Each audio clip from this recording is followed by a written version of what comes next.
Hello everybody, this is Charles and I am back with another review, this time for Bandai's High Metal R Rig Out Tactical Pod Super Real model. Alright, so this is the Rig Out. It comes in a squarish looking box, okay, side view, the back view, alright, and the another side view.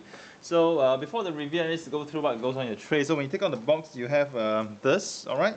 So it comes in this tray that comes with an extra pair of the miniguns. Okay, yeah, one pair comes with extra pair. And this is the Rig Out, and it comes with a stand, a clear stand, Tamashii typical clear stand, which I'm not going to show in this review.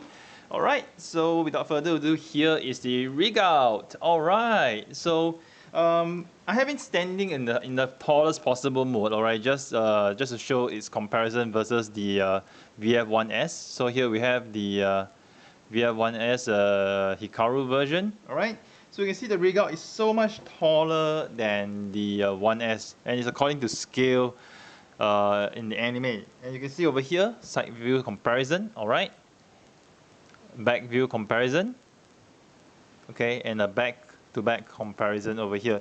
So you can see the Rig Out is actually very much larger than the VF1S. And of course here I'm showing the tallest that the Rig Out can actually stand, alright? But in actual fact that he should be standing something similar to this. This should be the way that the Rig Out is standing as per the anime. So in this case, when you do another comparison, he is slightly shorter than what I've shown earlier on. Alright, so just get the 1S out of the way. Now we'll focus on this. Alright, so before I carry on this review, let me just go through where the die-cast parts are. There's not a lot of die-cast parts for this. So the die-cast parts are actually beneath here. Alright, the feet, alright, this gunmetal color piece of metal over here. Alright, this is die-cast. The knee joints, okay, the entire knee joints over here from thigh all the way to the lower knee, entirely is die-cast.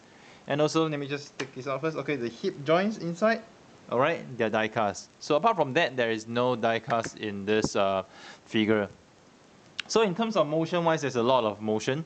Let's go from the top. So over here, you see the cannons. You can rotate them. Okay, you can rotate them. Just be careful that these are delicate. You have to insert this when they come in, so you can actually move this freely accordingly to what you like to. The side thrusters can rotate 360, and over here you can actually move in and out slightly, okay, about probably like 10-20 degrees thereabouts. Okay, so thrusters over here. The eyeball can move. Okay, this is you need to be careful for this piece, so you need to insert this piece. So what, as per what I shown you earlier, Bandai has given us an extra pair of the mini cannons just in case we lose them. So you have to be really careful, because once this is so tiny, let me just take the joint out and show you. So this joint is so tiny, alright? Right, and you fit it in over here. So in any case, if you were to accidentally drop it, I mean from a certain height, I'm sure if you drop it this way, sudden death, you'll definitely break it. So be really careful when handling this, alright? So next thing I'm going to showcase is the lower body. So you can actually rotate it over here. Ratchet joints over for the body. So this body is actually, this torso is actually attached to the body, so you can actually have rotate. Okay, one, 2 notch down, 1, 2. So the torso is actually attached over here, and you can actually rotate. So this helps when you attach the stand over here, right? You can have the Rig Out facing slightly more forward. Alright, and the thighs as well, the thighs attached to the groin ratchet joints as well. Over here, okay, let me just get this out of the way. You can actually, okay, so over here, if you do not extend the thighs outwards, you can only move this much. But if you extend the thighs outwards, okay, let me just show you. Let's put this back in first. You can actually move this out so much more. So let's look at the angle of how much more you can extend out. So over here, if you do not extend it, you can probably move about 10-15 degrees. But if you extend it out, you can probably move to something close to about 40 degrees outwards. Alright? And does it move sideways? No, it doesn't, because the way the joint is, okay, it's supposed to just move outwards. So it's not a full 360 rotation, you just move outwards, in and outwards. Alright? So similarly over here, you can actually move it inwards. Alright? So moving further down over here, you can rotate this 360, alright? Okay, I'm not going to rotate it 360 for, I just don't want to loosen the joints excessively. And over here, you can extend this portion. Okay. Okay, so this portion can actually be extended over here for more articulation. And over here we have a double jointed knee. So you have it over here, one joint, two joints, in fact 3 joints, triple jointed knee. One joint over here all the way, one another joint over here, another joint over here. So it's a triple jointed knee action. Alright? Okay. And over here down to the ankles. So ankle wise, you can actually rotate the back ankle all the way about 90 degrees backwards.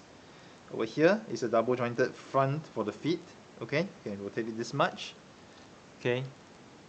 And you can actually rotate the ankles side to side as well, which is really, really cool. So, okay, now back to another feature of this figure. So the cockpit is very interesting. All you need to do is actually pull this outwards, lift it upwards, and there you have the cockpit. Okay, the cockpit is actually very, very detailed. Okay, I'm going to shine a torchlight into it using my iPhone, just to show you guys how detailed it is over here. Okay, so you see, I'm just going to shine the light through. Okay, so over here the details inside are absolutely amazing. So despite the fact that you can't really see the interior, but they have everything really nice. So the handles over here for the pilot to go in, and then the handles inside to control the guns. Okay, you can see the handles over here. I'm trying to focus it. Yeah, the handles to control the guns. Alright, and the cockpit design, everything, even over here, the hatch design, it's actually very, very detailed as well. It's really cool. And the best thing is, okay, we shine the light through.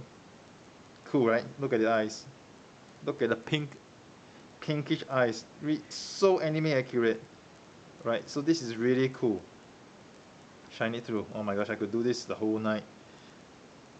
It's like when you just activated the rig out and it goes lights up. This is so cool. Right. Maybe someone can come up with some permanent LED light you can just put inside. You know, so it's really cool that they have a transparent pinkish light plastic for the eyes. Really, really cool, really nice. Simply love it. Okay, so let me just close the cockpit first. All right.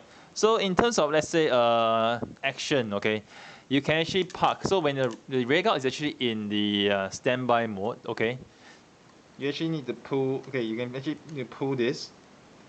Okay, and rotate it down. Okay, and you can actually have him resting.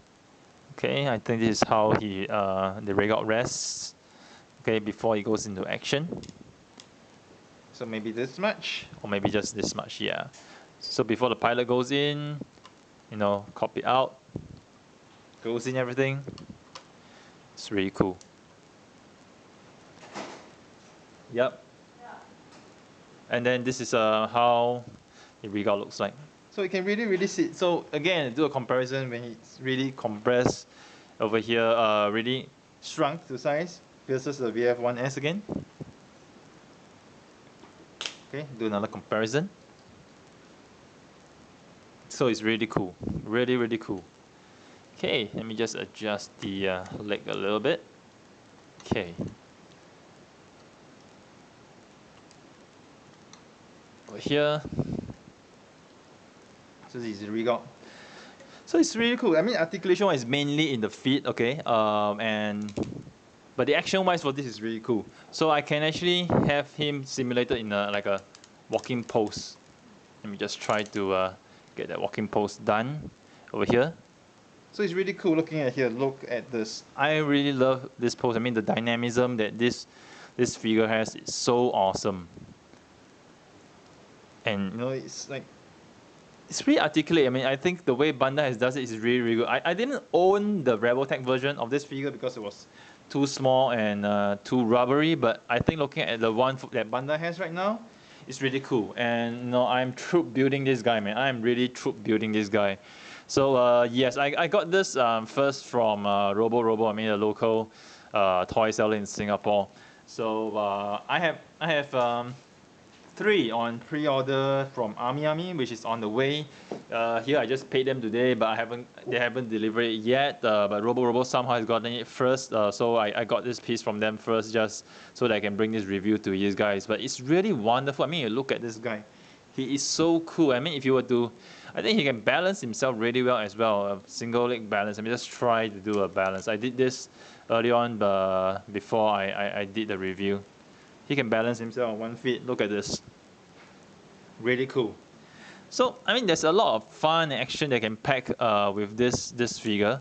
And it's really cool. And I like the clicky ratchet joints that comes with it. So imagine it's here versus the 1S. So cool, so cool. And so for those of you who are into the diorama who would like to have him on the stand, he's so awesome. It's an excellent figure. And one more thing to note about the plastic finishing, I felt that it's different from the plastic finishing of the 1S and the 1J. Somehow the plastic over here just have a very smooth finishing, especially for the blue portion. Very smooth finishing, matte blue color type of finishing, and the decals there are really wonderful. It's so beautiful, and every design, every part of this is so detailed. Now Bandai really spared no effort to give us the best possible ray guard that you can actually do. So despite the fact that in terms of playability, okay, in terms of playability or in terms of, let's say,